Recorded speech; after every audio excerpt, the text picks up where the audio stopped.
Bonjour à tous. Le mât est l'élément libre du tarot. Il est la porte de sortie de chaque carte, l'élément libérateur du battleur qui prend conscience puis cherche à sortir de son conditionnement. Aujourd'hui, je vous parle justement de cette fonction du mât. Bonjour, je suis Sam, fondatrice du site lechariot.com. Si vous êtes nouveau sur cette chaîne, abonnez-vous à mes vidéos pour recevoir de nouvelles vidéos sur le tarot. Certains disent que le mât est au début ou à la fin du tarot, et donc il lui attribue un chiffre 0 ou 22. Je ne vois pas comment une carte qui n'a pas de chiffre pourrait se trouver avant ou après. Elle n'a pas de chiffre, point final. Donc pour moi, il est partout. C'est un peu comme le joker qui peut entrer dans toutes les stations des cartes et dans l'ordre qu'il veut, et surtout dans l'ordre qu'il veut. Donc pour moi, ce mât est en fait un raccourci qui donne des points, un petit peu comme dans un jeu, et qui permet de sauter d'une carte à l'autre dans ce chemin de l'éveil. Alors, évidemment, le mât est une carte du tarot de Marseille, parce que dans le Rider-Waite, d'abord le mât ne s'appelle pas le mât, il s'appelle The Fool, le fou, ce qui est assez différent finalement du nom du mât en français, parce que si le mât devait être appelé le fou, on l'aurait appelé le fou, on l'aurait pas appelé le mât. Donc ça c'est important, ce n'est pas la même chose. Et ensuite parce que le Rider-Waite non seulement a changé le nom du mât en fou, mais en plus lui a attribué un chiffre qui est le chiffre 0, qui le met au tout début du tarot. C'est pour cela que j'étais un petit peu peinée de voir les commentaires de ma vidéo de la semaine dernière concernant le chemin du battleur et l'origine de l'humanité, où tout le monde me posait la question sur le mât, et même on m'a demandé « mais n'est-ce pas le chemin du mât ?» Eh bien, je vous réponds ici « non ». Dans le tarot de Marseille, le chemin est fait par le battleur. Alors évidemment, effectivement, dans les tarots anglo-saxons, le chemin est fait par The Fool parce que celui-ci a le chiffre 0 et que Monsieur Waite a changé la signification du mât et il est devenu The Fool, un personnage ingénu, candide et qui a besoin de maturité pour faire son chemin. Donc quelque chose d'assez différent du mât du tarot de Marseille. Donc c'est en cela justement que dans le tarot de Marseille, c'est surtout le battleur qui fait le chemin et non le mât. Si on lit le tarot tel qu'il est noté, dans le tarot de Marseille, le mât est libre et il ne s'accorde pas d'un nombre parce que justement, il ne veut pas de contrainte et un chiffre, c'est une contrainte. Pourquoi lui en faire subir une en lui disant qu'il est au début du tarot et qu'il va faire le parcours du tarot? Donc le mât dépasse notre entendement parce que justement, il s'est affranchi de toutes les barrières qui constituent notre monde, ce qui le rend d'ailleurs assez insaisissable pour, en général, les humains. Alors, le mât est un personnage, c'est vrai, très particulier. Il est l'éveillé du tarot, en fait. Et si je peux me permettre cette remarque, je dirais aussi que le mât n'est pas dans la même dimension que nous. Pour moi, il est sans doute déjà dans la 5e ou plus, et c'est sans doute pour cela que beaucoup n'arrivent pas à le saisir, ou encore qui dérange certains, parce qu'il a quitté justement ce monde de la matérialité, ce monde qui tire vers le bas, et il est largement sur une autre dynamique. Donc le mât est un libre voyageur. Reprenons le terme de voyage. Nous avons tendance à lire les choses en fonction de nos prismes. Cependant, le voyage ici pour le battleur n'est assurément pas le même que celui du mât. D'abord parce que le mât est une sorte de teinte, comme une énergie. Il n'est accroché à rien et il est même peut-être possible qu'il n'ait pas de corps. Vous voyez, il n'est soumis vraiment à rien. D'ailleurs, revenons sur l'aspect chiffre. La numérologie ou l'étude des chiffres est ancestrale. Elle est porteuse également d'une énergie. Les cartes qui portent les chiffres, donc on leur attribue, qu'on leur a attribués agissent d'une certaine façon. Par exemple, le chiffre 5, le chiffre du pape, mais qu'on retrouve également dans les suites, 5 de denier, 5 d'épée, 5 de coupe et 5 d'épée, et le chiffre de la transformation. Donc dans les suites, il présente des situations difficiles parce qu'il y a un déséquilibre qui se crée, et donc comme le déséquilibre se crée, il y a une rupture de situation, donc quelque chose de pénible à vivre en attendant que la situation se rétablisse dans d'autres chiffres. Par exemple, le 6, c'est une idée de choix, entre autres choses, bien sûr. Alors, si la carte n'a pas de chiffre, justement, elle n'a pas ce programme qui l'oblige, ou cette énergie, comme vous voulez, qui l'oblige à agir d'une façon particulière. Vous me suivez? Le mât est donc bien particulier en dehors de toutes les significations qu'on lui donne. C'est une carte hors du commun, totalement externe et libre, et sans doute la meilleure carte finalement, parce que c'est celle qui a déjà atteint un certain niveau et qui ne se laisse pas enfermer dans aucun système. Aussi, le mât nous accompagne à chaque instant, mais il ne sera actif que lorsque nous serons prêts. Et cette nuance-là est vraiment importante, parce qu'elle transparaît également justement dans le voyage du battleur. Le battleur va partir à la recherche de la vérité, mais il prend conscience à un moment donné qu'il y a quelque chose de plus. Et c'est là, à ce moment-là, que le mât devient tangible en lui et commence à s'activer, si je peux me permettre de parler ainsi. Il sait alors qu'il doit chercher quelque chose, et c'est pour cela qu'il commence une quête, qu'il est en recherche. Il ne s'arrêtera que lorsqu'il aura trouvé ce qu'il cherche. Et cela est important parce que le mât, justement, c'est la prise de conscience. Le mât part à la recherche, c'est une recherche qui est au départ inconnue. Donc ce mât, c'est le refus de l'attachement, c'est le refus du conditionnement, et c'est évidemment en cela qu'il diffère du battleur, bien qu'il soit en partie lui, n'est-ce pas? Pourquoi? Eh bien parce que le battleur est le bébé qui naît, et donc il est soumis à tous ces systèmes, conditionnements ou autres, alors que le mât, lui, il ne naît pas, il est, tout simplement. Donc il y a une différence, puisqu'il n'a pas de chiffre, et qu'il est libre, et qu'il est ailleurs, justement. Donc, finalement, nous avons tous un mât en nous. Seulement, certains passent toute une vie sans le voir. D'autres prennent conscience de son existence et commencent leur recherche. Alors, au début, sans savoir ce qu'ils doivent chercher, puis petit à petit, le chemin se fait. C'est pour ça qu'on voit que le mât a la tête en l'air, comme ça, et on a l'impression qu'il ne sait pas où il va. Alors en fait, suivant notre conception des choses, il ne sait pas où il va, mais suivant la sienne, ça n'a pas d'importance parce qu'il n'y a pas de but, justement. Alors, le départ est la quête, l'inconnu, car il ne sait pas ce qu'il va trouver, mais ce n'est pas important. Je ne suis pas ici en train de vous donner les significations du mât de la carte, mais bien de vous expliquer le rôle du mât dans le tarot. Parce que il faut bien comprendre que cette énergie-là, elle va influencer également les cartes sous certains aspects. Alors, justement, le mât se trouve en chaque carte. C'est l'élément qui permet d'éveiller, justement, l'activateur, si vous préférez.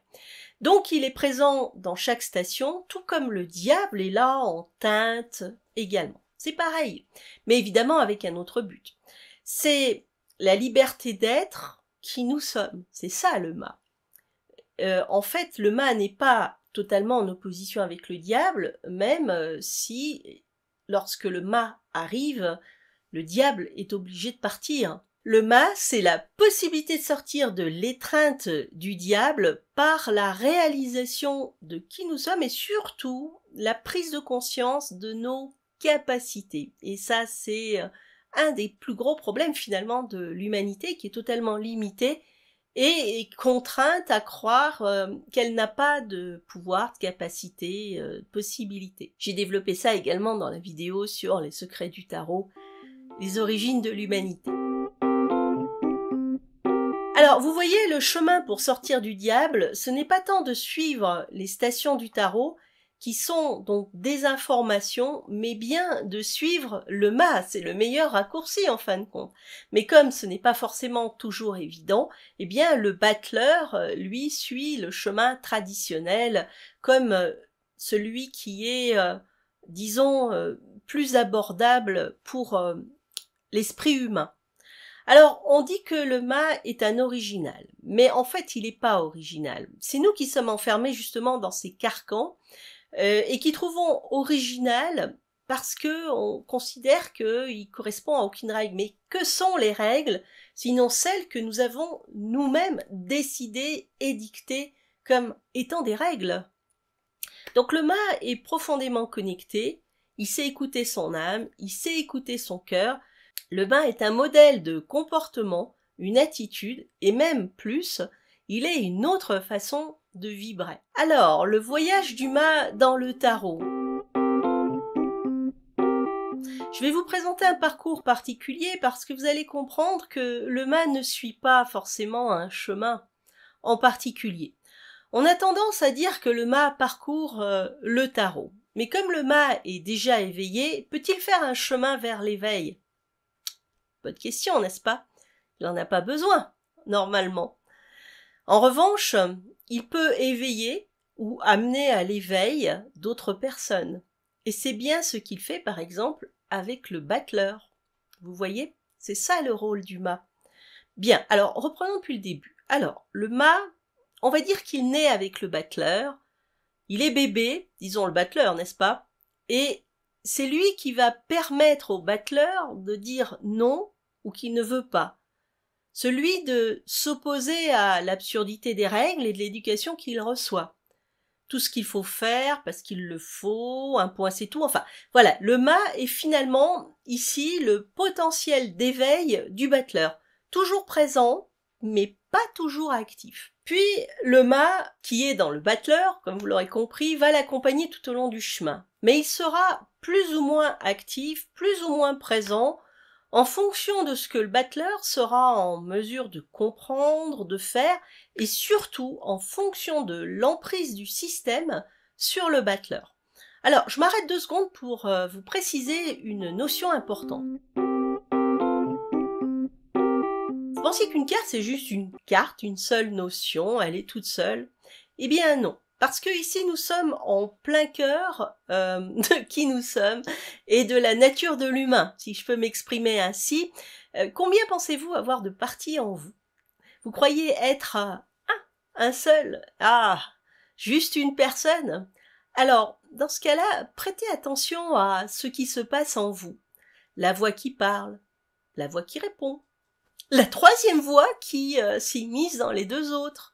Les émotions, le mental qui répond aux émotions, l'intuition qui vient d'ailleurs. Combien sommes-nous finalement?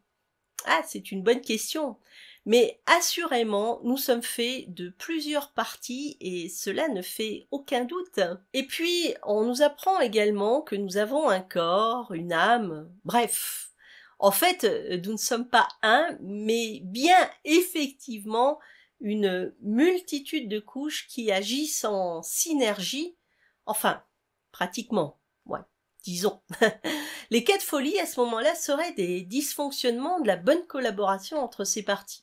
Et ça, c'est intéressant également parce que cette hypothèse-là a été effectivement soulevée. Alors, le tarot qui retranscrit justement si bien l'humain, lui aussi est fait de différentes couches. Donc une carte n'est jamais toute seule en tant que telle. Elle a toujours en elle une petite teinte du diable, une teinte du mât. En fait, les cartes sont prêtes à révéler leurs fonctions, mais elles ont également donc ces petites nuances. Donc le mât, en fait, répond très bien à cette idée de caméléon dans la carte. Tout cela fait que le mât est aussi présent lors de la révélation de la papesse, mais comme il ne peut s'activer qu'à travers les autres cartes, bon, évidemment, sauf quand il est tout seul, il est ce désir brûlant de liberté qui va tenir le battleur jusqu'à ce qu'il découvre justement la vérité sur les origines de l'homme et son histoire. D'ailleurs, au sujet des origines de l'homme, j'ai lu dernièrement un livre vraiment surprenant de Mauro Biglino, La Bible comme vous ne l'avez jamais vue. Je vous conseille sa lecture si vous aimez justement les aventures type mât.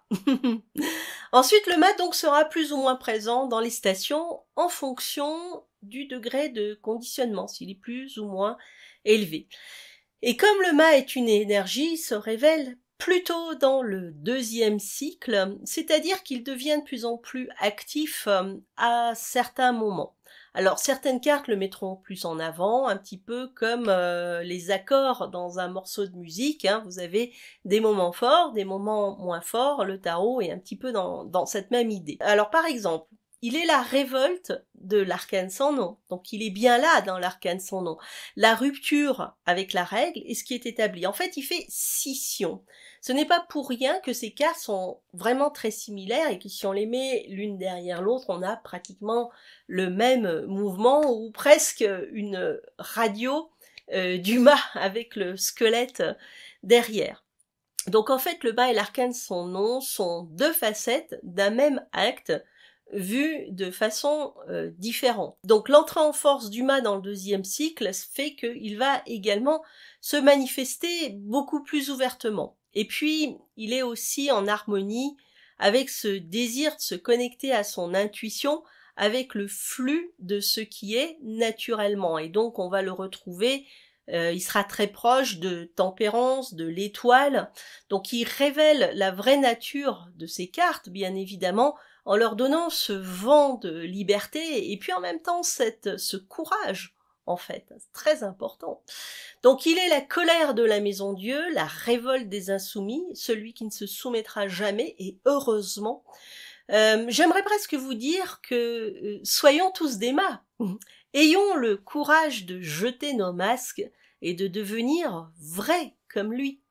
Aussi, le mât apparaît en opposition par rapport à la règle incarnée par l'impératrice, l'empereur, le pape, la justice. Mais il est l'adjuvant qui permet de faire avancer d'autres cartes, comme par exemple l'ermite. Dans notre société, on dit que le mât est fou. Donc, je vous ai dit tout à l'heure au début de la vidéo, la différence pour moi entre mât et fou, très différent, mais bien sûr, au regard de la société matérielle établie dans les cartes de 3 à 8, il peut apparaître ainsi, parce que il n'aime pas l'argent, il n'en veut pas, pour lui ce n'est pas une valeur, il n'est pas intéressé par le pouvoir, c'est sans intérêt, il est en opposition avec la justice, en fait il n'y a aucune, on va dire entre guillemets, des valeurs qui intéressent la société, qui correspondent justement au mât, en fait. Donc il est celui qui s'oppose directement au diable en obligeant l'homme à voir qui il est. Et ça aussi c'est important. Alors bien sûr, je ne vais pas vous inciter à la rébellion en vous disant soyons tous des mâts, parce que ce n'est pas non plus le chemin. Au contraire, en fait, le mât, c'est une rébellion par opposition, mais ce n'est pas une guerre. Et c'est très différent, parce que quand on rentre dans la guerre, on rentre dans le système et on fonctionne avec le système présent. Or, justement, l'idée n'est pas d'utiliser ce système, mais complètement d'en sortir. Donc en fait, le mât fait prendre conscience des vraies valeurs, et de cela même en communiquant qu'il n'a pas de valeur. Pourquoi? Parce que toutes les fois que l'on s'appuie sur quelque chose, on laisse un système nous dominer. Et lorsqu'on dit que l'on a une valeur, on rentre dans un système, même si cette valeur est formidable, mais on rentre quand même dans un système. Et la liberté, c'est la spontanéité dans l'ouverture du cœur. Et en fait, la seule chose qui est importante pour le mât, c'est ça, c'est l'énergie cœur. Et c'est ça qu'il fait fonctionner.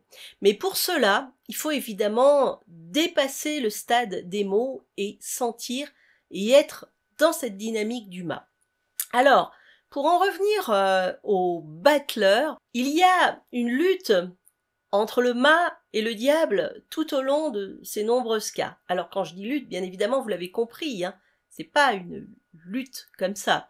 Le mât est écrasé dans les premières cartes, disons qu'il se manifeste pas. Mais il prend sa puissance ensuite dans le monde de l'énergie, c'est-à-dire dans le deuxième cycle, car tout comme le diable, il est énergie, mais directement opposée à celle du diable. Mais la lutte qu'il y a là n'est pas une lutte pour le pouvoir. Et donc le diable essaye de séduire pour avoir le pouvoir, mais le mât n'utilise pas la même technique puisque le mât ne cherche pas le pouvoir. Et vous voyez, c'est comme cela qu'on gagne contre le diable. Le mât permet de comprendre que la victoire, c'est l'éveil, c'est la prise de conscience. Et c'est ça qui est important. Donc le mât est contre le conditionnement et les automatismes, vous l'aurez compris, à force de le répéter. Si vous l'attendez à un endroit, vous le trouverez à un autre. Si vous pensez obtenir telle réaction, eh bien vous en aurez une autre. En fait, il est tout sauf un modèle. Il est l'anti-modèle, l'anti-règle, l'anti-structure. Il n'est pas possible de vivre dans un monde enfermé en étant mât, et c'est pour cela qu'il teinte les cartes sans parfois pouvoir vraiment les libérer, tout simplement parce que nous sommes enfermés dans un système et nous ne lui permettons pas de se révéler. Alors, j'espère que vous me suivez jusqu'à présent. Donc il faut le parcours du battleur pour mettre en évidence les caractéristiques du mât, et c'est bien l'exemple du problème de notre enfermement qui fait que nous ne sommes pas en mesure d'accepter les choses dès le départ parce que nous sommes totalement voilés, nous sommes en prison, en quelque sorte. Alors, dites-moi, à votre avis, sur tout ce parcours et notre parcours à nous, est-ce que le mât arrive à remporter sur le diable?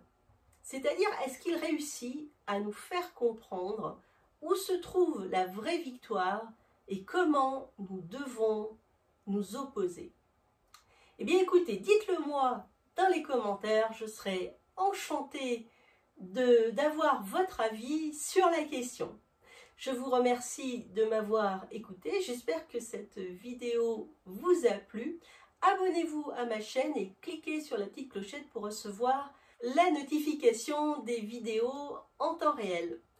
Je vous dis merci et à très bientôt dans une prochaine vidéo. Au revoir.